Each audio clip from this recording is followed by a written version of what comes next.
8월 셋째 주부터 우리 11월 말까지 약 15주를 코로나 여파로 온라인 예배를 드리다가 이렇게 현장 예배로 대면 예배로 우리에게 드리게 되어 우리 기쁘고요. 무엇보다도 하나님께 감사를 드립니다. 어제 우리 저녁에 우리 아이들과 함께 대화를 나누면서 아이들이 그런 얘기하는 거예요. 기대가 된대요. 내일 같이 모인다라는 게. 제가 가슴이 찡했습니다. 이런 마음이 온 성도들의 마음이겠다라는 그런 생각을 했습니다. 마침 우리 어렸을 때 소풍 가듯이 그런 기대가 우리 아이들에게 있다라는 것을 보고 행복했습니다. 이렇게 현장 예배에서 여러분을 보는 것만 해도 기쁘고 행복합니다. 우리 준 예배가 괜찮은데 그 시설이 다 갖춰 있지 않으면 여러분은 저를 보는데 제가 여러분을 보지 못하니까 이게 한계가 있어요. 답답하더라고요. 그럼에도 불구하고 우리가 한 공동체에 있다라는 것이 얼마나 든든한 힘이고 함께 예배하면서 지치지 않고 날마다 새 힘을 주시는 하나님의 은혜가 여기까지 오게 한 줄 믿습니다. 작년에 이어서 올해도 또 락다운으로 이런 일련의 일들을 겪어가면서 한 가지 생각하는 건 믿음이 있다는 게 얼마나 귀하고 또 앞으로 신앙생활 어떻게 헤쳐가야 될까, 어떻게 해야 될까를 보게 됩니다. 저는 지난 락다운 기간 동안 우리 가족들과 함께하면서 특별히 우리 서진이와 많은 시간을 보냈습니다. 하루는 서진이가 그런 제안을 저한테 해요. 사과 하나를 갖고 와서 아빠 이 사과를 심재요. 그 아이 생각은 이 사과를 땅에 묻으면 사과나무가 나는 줄 알았나 봐요. 그래서 설명을 해줬습니다. 혹시 사과를 먹다가 맛있는 사과가 발견되면 그 안에 있는 씨를 빼서 우리 한번 심어보자. 근데 그날 먹었던 사과가 정말 달고 맛있었습니다. 그래서 그 아이와 함께 그 씨를 빼서 화분에 심었어요. 그리고 매일같이 부지런히 그 아이가 저 닮았어요. 부지런히 가서 물을 줍니다. 심지어는 비 오는 날도 가서 물을 줘요. 그 아이의 그 사랑과 그 부지런함과 그 마음을 알았는지 사과의 그 씨가 싹을 틔웠어요. 새 그루에 이 나무로 자라는데 이제는 제법 묘목이 됐습니다. 그래서 그 잔디밭에 심어놨어요. 그랬더니 이 아이가 걱정이 됐어요. 아빠가 잔디 밀다가 이것까지 다 밀면 어떡하니요? 그거 어떻게 해요? 그래서 화단을 이렇게 벽돌로 보호막을 만들어 주었습니다. 이제 저게 자라서 사과가 열려야 될 텐데 걱정입니다. 그 아이가 집요한 면이 있거든요. 저한테 늘 와서 아빠 사과 언제 나냐 분명히 저한테 물을 텐데 그건 저 안 닮은 것 같은데 네, 저한테 물을 것 같아요. 제가 이런 일련의 일들을 경험하면서 하나님의 마음이 이런 거겠구나라는 걸 깨달았습니다. 하나님도 이 땅에 씨 하나를 심으셨습니다. 그 씨가 예수 그리스도입니다. 저와 서진이가 심은 그 사과나무 씨에 보이진 않지만 생명이 있기 때문에 움이 돋고 자라서 묘목이 된 것처럼 그 하나님의 씨 예수 그리스도의 생명이 있기 때문에 우리를 살려내고 회복시키고 우리에게 영원한 생명을 주시는 겁니다. 그 예수 그리스도를 이 땅에 씨로 심으신 그날을 우리는 크리스마스라고 합니다. 벌써 정신 차리고 나니까 2021년 12월이에요. 제가 8월에 뉴질랜드 겨울이니까 두터운 양복을 입었었는데 이제는 양복을 벗고 이렇게 반팔을 입고 설교할 정도로 시간이 빨리 지났습니다. 너무 빨리 지나갔어요. 12월 한 달 우리 2021년을 정리하면서 특별히 이 시간 마지막 보내면서 크리스마스를 기다리며 예수님이 우리 가운데 오신 이유 그리고 예수님이 누구신가를 함께 나누면서 은혜를 받고자 합니다. 여러분에게 크리스마스에 특별한 추억이 있는지요? 이게 설교니까 다행이죠. 만약에 대담 형식이었으면 별 얘기가 다 나왔을 거예요. 크리스마스에 실현당한 얘기들, 눈물 나는 얘기들, 이런 얘기들을 했었을 겁니다. 저의 크리스마스의 얘기를 여러분과 좀 해보려고 합니다. 어린 시절 저는 줄곧 시골에서 자랐습니다. 그렇기 때문에 저는 크리스마스의 추억이 대단한 거였습니다. 시골은 뭐 특별한 게 없습니다. 사계절이 변할 때마다 늘 동일한 풍경이에요. 예, 봄이면 우리 물대고 로터리 치고 모내기 하고, 여름이면 자라서 김매기 하고, 가을이면 추수하고, 겨울이면 농한기입니다. 그래서 쉬는 그것이 계속 반복이 돼요. 우리 아이들은 여름이면 냇가에 가서 헤엄치고, 우리 겨울이면 어른들이 하지 말라고 하는 그 농수로라는 게 있어요. 그 물가 옆에 있는 논에 구멍 뭔가를 하나 빼면 물이 그걸로 다 들어가요. 아이들이랑 생각을 해서 그걸 딱 빼놓으면 그 다음날 가면 정말 논이 꽁꽁 얼어져 있어요. 그러면 거기서 썰매 타고 그런 일들을 했었던, 일상이 그랬었던 삶에 저에게 교회는 유일한 기쁨이고 행복 그 자체였습니다. 교회에 가면 새로운 것들이 많았어요. 특별히 제가 그 시골에서 자람에도 불구하고 사투리를 잘 안 쓰는 이유는 저희 교회 목사님이 외지에서 들어오신 분이었어요. 그래서 그 어렸을 때부터 교회 다니면서 그분의 설교를 듣고 자라면서 제가 사투리를 쓰지 않아요. 그러지 않으면 여러분은 지금까지 저의 사투리 그랬슈 저랬슈 하면서 여러분은 그 설교를 아주 어렵게 들었어야만 했을지 모릅니다. 교회에 가면 행복했습니다. 특별히 성찬절이 되면 어른들이 산에 가서 우리 소나무 하나를 베어와요. 그럼 그 위에다가 성탄 장식을 하고, 그리고 저희 교회가 시골이다 보니까 종탑이 있었습니다. 땡그랑 땡그랑 예배 드릴 때 그 종을 쳤습니다. 그 종 위에 그 전구로 장식하고, 아름다운 풍경이 제 마음 가운데 있어요. 시골이다 보니까 동네에 뭐 특별한 일이 없으니까 목사님이 계획을 하셔서 크리스마스를, 특별히 크리스마스 이브 날을 교회 잔치로, 동네 잔치로 바꾸셨습니다. 그래서 동네 사람들 떡국 한 그릇씩 대접하고, 우리 아이들이 했었던 뭐 재롱잔치 같은 거죠. 연극도 하고 찬양도 하고 그런 일들을 하면서 교회 한 번도 오지 않았었던 아저씨, 아주머니들이 교회에 오곤 했습니다. 옛날 이야기죠. 그 당시만 해도 추운 겨울이었기 때문에 난방이 제대로 되지 않았습니다. 그래서 본당 중앙에 톱밥 난로가 있었어요. 커다란. 그게 그렇게 따뜻하진 않은데 그 냄새가 참 훈훈했어요. 열기는 다 안 와도 그 본당 안에 가득한 그 톱밥 냄새가 얼마나 아늑하고 평안함을 주었는지 모릅니다. 그거 끝나고 나면 새벽녘에 어른들과 함께 손을 붙잡고 새벽송을 돌았습니다. 그 당시에 눈이 왜 그렇게 많이 왔는지, 그리고 저희 동네는 차 가지고 있는 분이 한 분도 없었습니다. 그래서 걸어서 새벽에 정말 동이 틀 때까지 저희가 기쁘다 구주 오셨네, 고요한 밤, 거룩한 밤을 부르면서 새벽송을 함께 돌았던 행복이 있습니다. 한 번은 목장을 운영하는 장로님 댁에 갔는데 마치 갓 짠 우유, 소 젖을 따뜻하게 데펴서 호빵과 함께 내주는데, 그 맛이 정말 꿀맛이었습니다. 그렇게 집집마다 새벽송을 돌고 오면 그 집에서 정성껏 준비한 과자, 요구르트, 그 다음에 초코파이, 사탕 등등을 줘요. 그럼 커다란 푸대를 가지고 갔다가 담아서 그거를 성탄 예배 때 우리 아이들에게 선물로 주곤 했습니다. 그런 추억이 제 마음 가운데 있어요. 그런 생각을 해봅니다. 그때 그 성탄절처럼 행복했을 때가 저한테는 없었습니다. 그때는 아무것도 몰랐거든요. 그 성탄에 왜 추리를 하고 왜 그런 전구를 다는지 몰랐습니다. 근데 지금은 그런 것쯤은 압니다. 그리고 지금은 목사로 그것을 설명하고 그 의미를 이야기하는 목사로 서 있는데, 그런 나에게 그때만큼 행복한가 기쁜가 물어보면 좀 생각을 해보게 됩니다. 그 당시에 저의 가슴을 뛰게 했었던 건 한 가지였습니다. 그것은 이날은 예수님의 생일이라는 겁니다. 다른 건 없었습니다. 한 가지, 예수님의 생일, 예수님이 이 땅에 오셨다라고 하는 그 한 가지가 저로 하여금 그런 행복을 가져오게 했죠. 지금으로 말하면 예수님이 인간의 몸을 입고 이 땅에 오신 겁니다. 예수님이 왜 이 땅에 인간의 몸을 입고 오셨습니까? 저는 오늘 이 이유를, 오늘 말씀을 토대로 두 가지를 좀 살펴보려고 합니다.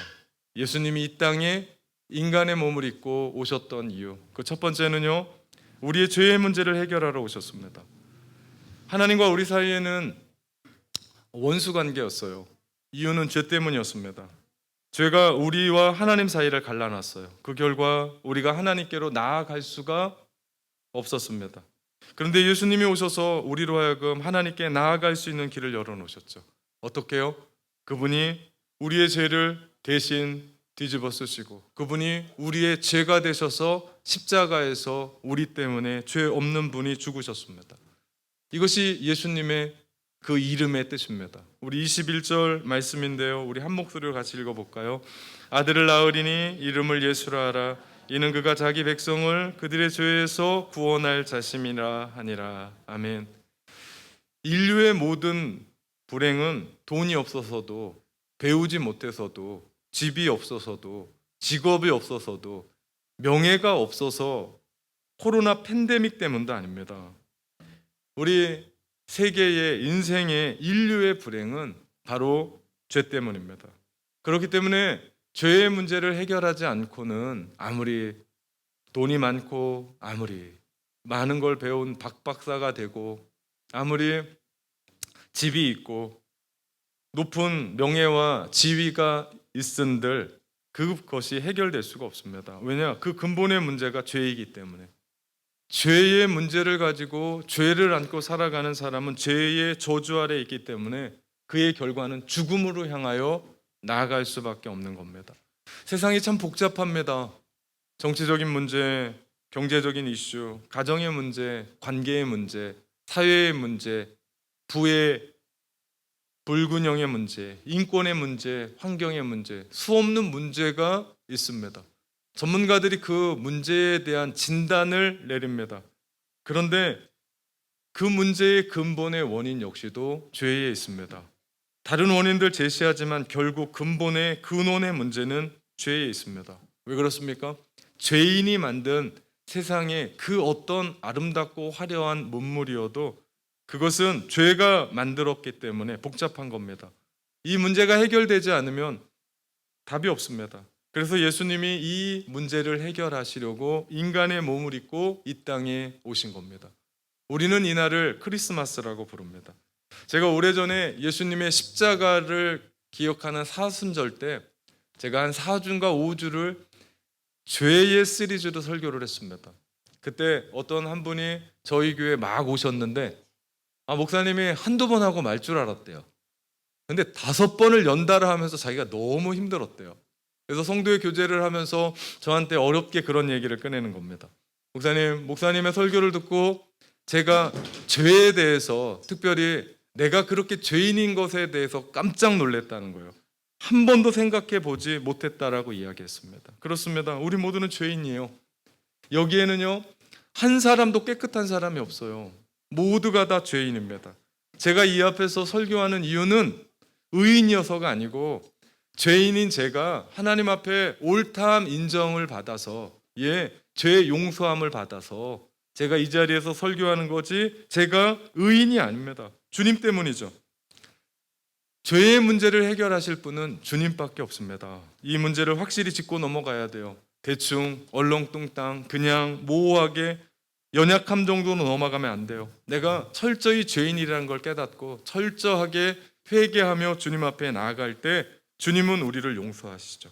그 십자가의 보혈의 능력이 있기 때문에 이것이 십자가의 능력입니다. 우리가 이 찬양을, 이 보혈의 찬양을 우리가 함께 불러봤으면 좋겠습니다. 주의 보혈 능력이 있도다. 주의 보혈 능력이 있도다. 주의 피 믿으오. 주의 보혈 그 어린 양의 매우 귀중한 피로 주의 보혈 능력이 있도다. 주의 보혈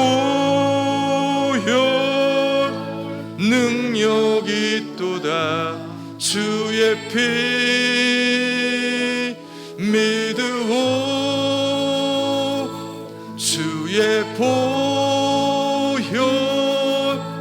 그 어린 양의 매우 귀중한 피로다. 죄에서 자유를 얻게 함은 보혈의 능력, 주의 보혈, 시험을 이긴 승리되니 참 놀라운 능력이로다. 아멘. 주의 보혈 능력이 또다. 보혈 능력이 또다. 주의 피 믿으오. 주의 보혈 그 어린 양의 매우 귀중한 피로 주의 보혈 능력이 또다. 아멘. 주의 능력이 또다. 주의 피 믿으오. 주의 보혈 그 어린 양의 매우 귀중한 피로다. 그렇습니다. 우리가 그 예수님의 피의 공로를 의지하여 나를 대신하여 십자가에 죽으신 예수 그리스도를 인정하고 우리가 우리 마음 가운데 영접할 때 우리는 죄에서 용서함을 받고 하나님의 구원을 받는 줄 믿습니다. 혹 이 자리에 나의 구원의 문제가 흔들리는 분이 있다면, 혹 나는 아직도 구원에 대해서 잘 모르는 분이 있다면 다시 한번 예수 그리스도의 보혈을 의지하여 주님 앞에 나아가기를 축원합니다. 진짜 믿고 고백하게 될 때, 즉 나는 예수님이 나의 죄 때문에 십자가에서 죽으신 줄 믿습니다. 나는 그분을 내 마음에 영접합니다. 나의 안에 들어오셔서 나의 구주와 나의 주님이 되어 주십시오 라고 고백하며 나아갈 때, 진정으로 이 고백을 하게 될 때 나의 죄는 그 죄가 어떠한 죄라 할지라도 용서함을 받고 하나님이 우리 가운데 주시는 구원의 선물을 받게 되는 줄 믿습니다. 이것이 성경의 약속이에요. 우리는 그 약속을 믿는 겁니다. 그럴 때 하나님이 우리 가운데 은혜로 구원을 선물로 주시죠. 그럴 때 우리의 삶에는 놀라운 일들이 펼쳐져요. 그 이상하리만큼 내 마음에 평안이 넘칩니다. 예전에는 내가 불편했거든요. 힘들었거든요. 짜증이 많았거든요. 내 마음 가운데 내 삶에 되는 일이 없다고 생각했거든요. 그런데 내가 예수 그리스도를 영접하고 나면 내 마음에 평안이 넘치고 행복이 가득하고 기쁨이 넘치며 웃는 삶을 살아갑니다. 그리고 영적인 새로운 감각이 살아나기 시작합니다. 예전엔 전혀 없었던 내 마음에 누군가를 용서하고 싶은 마음이 생기고, 누군가를 사랑하고 싶은 마음이 생기고, 누군가를 도와주고 싶은 마음이 생기고, 이제는 지겨웠었던 직장에 가고 싶고, 이제는 그렇게 지긋지긋했었던 공부가 주님의 비전 때문에 하게 되고, 집에 들어가면 가정이 너무나 사랑스럽고, 이 예배의 자리가 그 어떤 것도 바꿀 수 없는 소중한 자리가 된다는 사실입니다. 한 목사님이 전도를 했는데 그 사람이 새댁인 거예요. 교회 다녔냐고 물어봤더니 오래전에 한번 교회를 다녔대요. 교회를 가서 예배를 드리는데 그 예배 가운데 목사님 설교를 듣다 보니까 갑자기 시어머니를 용서해야겠다는 마음이 들었대요. 그래서 깜짝 놀라서 교회를 나갔대요. 이러면 안 된다고. 그 다음부터는 교회를 안 다녔답니다. 얼마나 시집살이가 힘들었으면 교회에서 은혜를 받고 목사님의 설교를 듣고 시어머니를 용서해야겠다는 마음이 들었는데도 벌떡 일어나서 나갔을까요? 그때 그 목사님이 하나님이 당신을 사랑하는 겁니다 라고 그를 이끌면서 전도했다라는 얘기입니다. 여러분, 우리가 예수님을 믿으면요, 나 외에 다른 삶을 살아가요. 우리의 삶에 전혀 다른 영적인 감각들이 일어나게 돼요. 이제는 미움이 없어져요. 모두가 다 사랑스러워요. 모두가 다 아름다워 보여요. 근데 여러분 그거 아십니까? 환경은 변하지 않았어요. 그 나를 힘들게 하는 그 사람은 변하지 않았어요. 문제는 내 안에 그대로 있어요. 그런데 우리 안에 죄가 해결되고 죄책감이 우리 가운데 사라지기 시작하니까 딴 세상이 된 거예요. 다른 사람이 된 거예요. 그 사람이 변해서, 환경이 변해서, 여건이 변해서 내가 변한 것이 아니라 내가 예수 그리스도로 말미암아 죄 사함을 받고 죄책감에서 해방되고 벗어나니까 세상 모든 것이 다른 겁니다. 왜 그렇습니까? 죄에서 용서함을 받았기 때문입니다. 예수님이 우리 가운데 이 죄의 문제를 해결하시려고 이 땅에 인간의 몸을 입고 오신 날, 이 날이 크리스마스입니다. 두 번째로 예수님이 인간의 몸을 입고 이 땅에 오셨던 이유는 우리와 함께하기 위해서요. 여러분, 15주 동안 줌으로 예배드리다가 이 자리에서 함께 예배드리는데 그 찬양이 어떤 찬양이고 그 말씀이 어떤 말씀인가를 다 떠나서 우리 마음 가운데 감격이 있어요. 왜요? 함께 한다라고 하는 기쁨이에요. 우리가 함께 있을 수 있다라는 기쁨입니다. 예수님의 또 다른 이름이 있는데요, 이사야 선지자가 이야기했었던 그 이름, 그것이 바로 임마누엘입니다. 23절 말씀 같이 읽어볼까요? 보라, 처녀가 잉태하여 아들을 낳을 것이요 그의 이름을 임마누엘이라 하리라 하셨으니 이를 번역한즉 하나님이 우리와 함께 계시다 함이라. 예수님은, 예수의 이름의 뜻은 자기 백성을 그들의 죄에서 구원할 자세요. 그리고 임마누엘의 뜻은 하나님이 우리와 함께 계시다는 거예요. 이것을 합하면요 결론이 나옵니다. 뭡니까? 구원은 주님이 나와 함께 계시는 거예요. 이것이 마태복음의 복음입니다. 마태가 전하는 복음이에요. 주님이 나와 함께 거하시는 것, 이것이 구원이죠. 우리가 예수님을 믿을 때 주님이 우리와 늘 함께 하십니다. 떠나지 않아요. 마태복음 28장 마지막에 보면 예수님이 우리 가운데 지상명령 하시면서 내가 너희와 영원히 함께 하겠다라고 약속하십니다. 예수님이 이 땅에 오셔서 그분을 믿는 모든 사람에게 우리의 삶 속에서 그분은 동행하세요. 그래서 오늘 우리의 이 예배 가운데 주님이 함께 계시기 때문에 우리 가운데 감격이 있는 거예요. 우리가 기도할 때 아무도 없는 것 같지만 나와 함께 계시다고 하는 그 주님이 약속하셨기 때문에 우리 가운데 그 기도 가운데 눈물이 있는 거고, 그 기도 가운데 성령의 기름 부으심이 있는 거고, 그 기도 가운데 응답이 있는 거예요. 내가 기도 열심히 해서가 아니고 주님이 나와 함께 계시기 때문입니다. 그래서 우리가 이 신앙생활 하다 가면 우리의 마음이 그렇게 평안할 수가 없어요. 기쁠 수밖에 없습니다. 왜 그렇습니까? 주님이 나와 함께 계시기 때문이에요. 이제는 더 이상 두려워하지 않아도 돼요. 여러분, 두려움은요, 사단이 우리가 주님 앞에 나아가는 길을 끊어버리려고, 막으려고 우리 가운데 계속해서 두려움을 주는 거예요. 그런데 주님이 나와 함께 계시기 때문에 우리는 이제는 두려워하지 않습니다. 염려, 근심, 걱정, 낙심, 실망 우리는 하지 않아요. 우리는 되려 주님이 우리 가운데 있기 때문에 우리는 감사할 수밖에 없습니다. 주님이 함께 하시기 때문에 주시는 은혜들이죠. 이 모든 것이 구원받은 사람들의 모습입니다. 하나님은 우리와 함께 계시려고 임마누엘로 오셨습니다. 그날이 크리스마스죠. 여기서 중요한 것은 하나님이 인간이 되셨다는 겁니다. 신은 신이지 어떻게 신이 인간이 됩니까? 여러분, 그런 종교를 보셨습니까? 인간을 위해서 신이 이 땅에 인간이 됐다는 것도 대단한 건데, 엄청난 건데, 그 신이 또 인간을 위해 죽어요.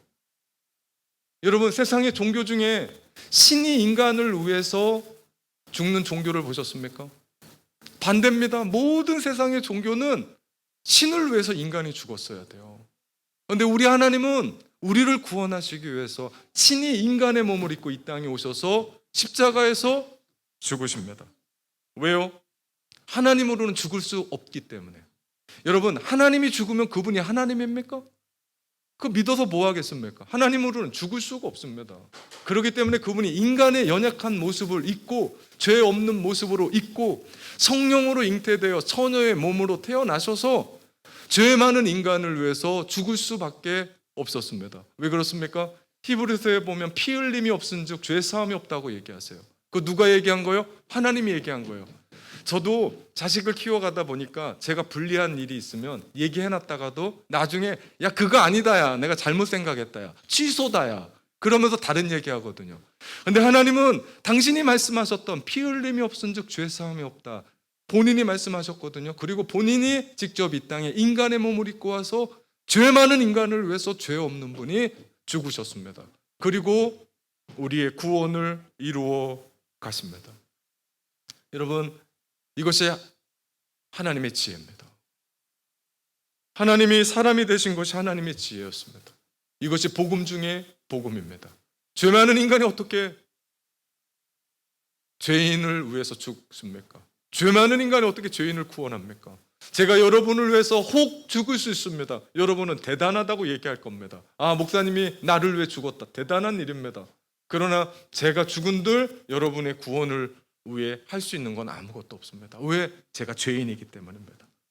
그래서 하나님이 죄 없으신 분이 인간의 몸을 입고 이 땅에 오셔서 죄 많은 인간을 위해서 죽었습니다. 이것이 말이 되냐고요? 이 엄청난 사랑을 받은 사람이 저와 여러분입니다. 이 감격이 우리 가운데 있어야 돼요. 이런 사랑은 세상에 없습니다. 그러니까 세상 사람들이 이 하나님의 사랑을 전하면 전부 다 가짜라고 얘기하고 거짓말이라고 얘기할 수밖에 없습니다. 왜? 그런 사랑이 없기 때문입니다. 그런 사랑이 진짜 있다면 나도 받고 싶다고 얘기해요.